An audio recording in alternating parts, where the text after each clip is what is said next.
It's the biggest news ever to hit the tiny town of Narrowsburg. The death of quiet, unassuming school volunteer Catherine Novak. I picked up the local paper. I saw on the front page a color picture of a burning house and the headline, "Local woman dies in fire." And in the first paragraph, I read that it was Catherine.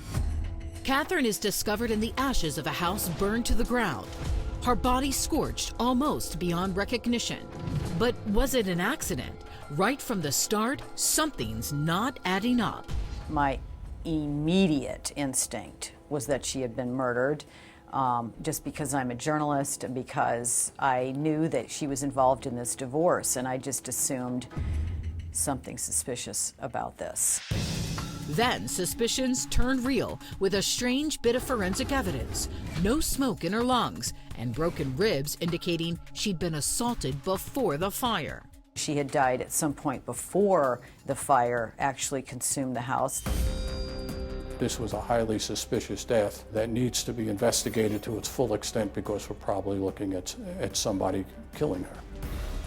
But who would kill this quiet and friendly mother of two? There was a lot of pressure on all of us to find out what happened. New York State Police check for any similar crimes in the area.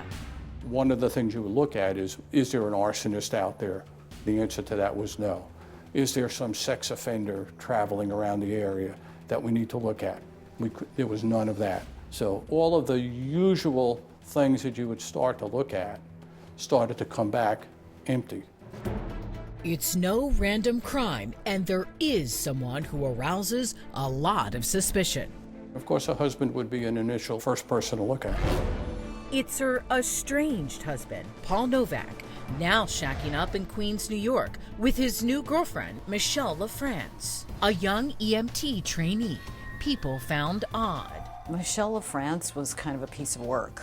She was a wild child, a troubled child, diagnosed with some emotional or mental illness at a young age, had attempted suicide. And both Paul Novak and Michelle LaFrance might have plenty of reason to hold a grudge against Paul's ex-wife. Some people in the town were suspicious immediately. Her friends in the town were very aware of this simmering conflict. A simmering conflict that many thought would boil over. Catherine, after the breakup, had changed all of the locks and in the house so that he didn't have access to the house.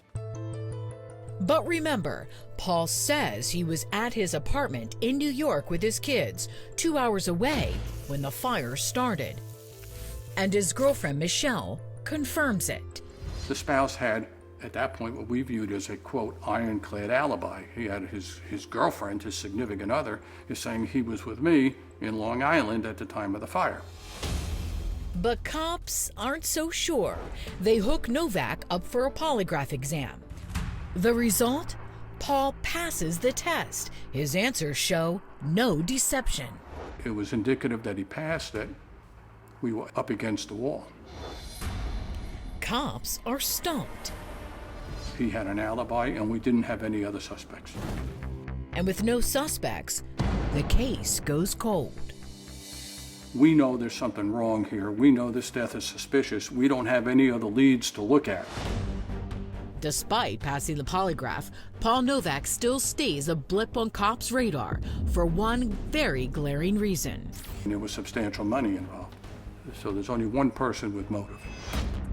Less than a year after Catherine's death, the grieving ex collects a hefty insurance payout. $300,000 for the house and $500,000 more for the mother of his children, Catherine. It's enough to finance Paul and Michelle's move to Florida and a comfortable new life.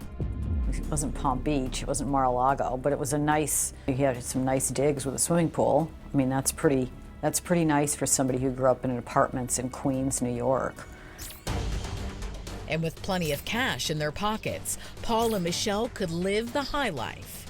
So he takes the kids away from their extended family, packs up with his new girlfriend, leaves his EMT job behind.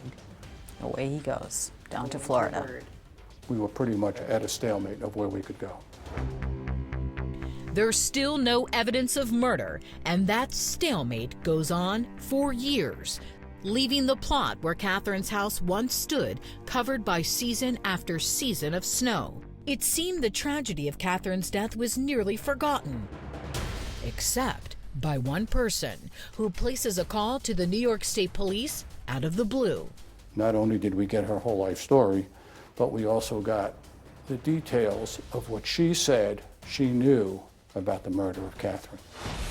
Coming up, a story that keeps cops on the edge of their seats. He told him that the chloroform didn't work.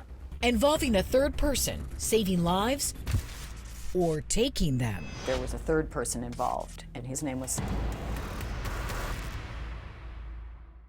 Racked by guilt and fear, Michelle tells a hair-raising tale. He had me convinced that Catherine was the bad guy and he was the good parent, and these kids are abused and these kids are miserable. We do this for the kids. And we need to save the kids.